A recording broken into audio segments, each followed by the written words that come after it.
d'espiègle majeur s'expose au musée de la Résistance de Limoges. Une présentation de portraits féminins met en valeur le rôle des femmes engagées dans la lutte contre l'occupation allemande entre 1940 et 1945.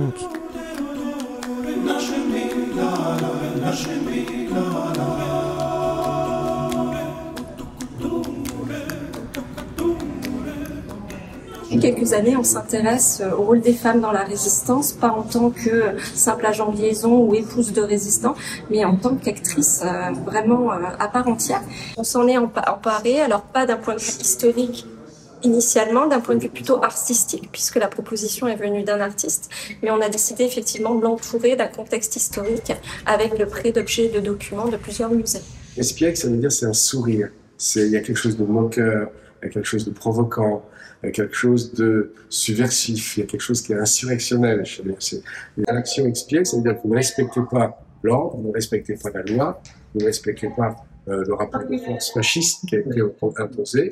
C'est quelqu'un qui va... et donc pour être espiègle, il faut faire des choses en dehors ou dans les marges. Bon, si on est d'accord.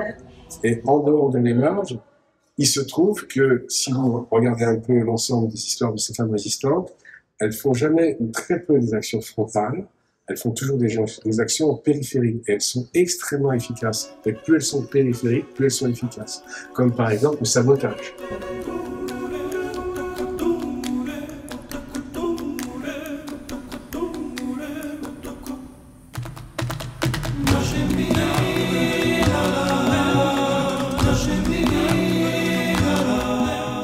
Ces femmes, ils nous racontent de leur courage, de leur risquer la vie, mais aussi en espérant qu'elle gagnera ce combat pour notre liberté aujourd'hui. Encore, j'espère que ça durera encore. Il y a une forme finalement d'humilité et elles trouvaient ça normal finalement de s'être engagées. Elles n'ont pas cherché après toute forme de reconnaissance et c'est ce qu'on a voulu montrer aussi, c'est que il était temps finalement de tout simplement de reconnaître l'histoire, la vérité scientifique. On présente 3 portraits de femmes qui ont eu un rôle important en Limousin. Violette Chabot, elle a été parachutée, donc finalement c'est l'image du SOE, c'est l'image du parachutisme et vraiment de l'action forte. Thérèse Menot, c'est finalement le sabotage en usine et la déportation. Et Germaine Rivière, c'est le sauvetage des enfants juifs. Donc elles 3, finalement, elles montrent 3 portraits, 3 formes d'action de résistance.